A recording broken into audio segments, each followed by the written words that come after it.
r/short stories, I broke out their grumpiest resident. I started volunteering at the local nursing home a few months ago, mostly just to have something to do.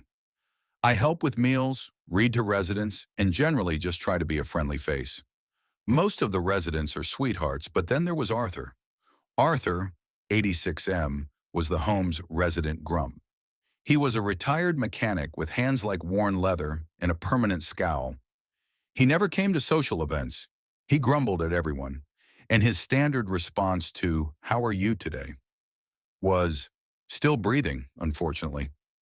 Most of the staff just left him to it. But I was stubborn. I learned he used to build and race classic cars. So I started bringing him magazines about old cars. For weeks, he'd just grunt and toss them on his nightstand.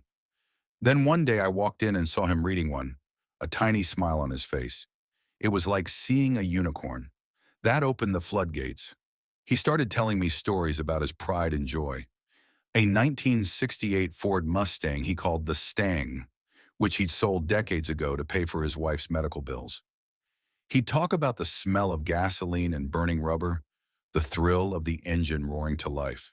His eyes would light up, and for a few minutes, he wasn't a sad old man in a nursing home. He was a king behind the wheel. Last week, he was having a particularly bad day.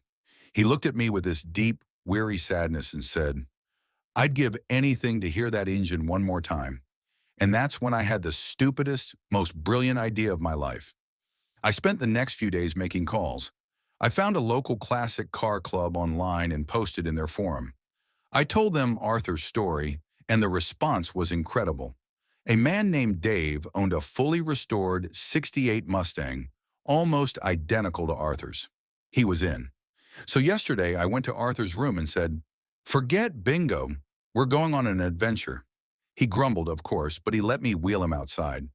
When we got to the front entrance, a gleaming, cherry red 1968 Mustang was purring in the parking lot.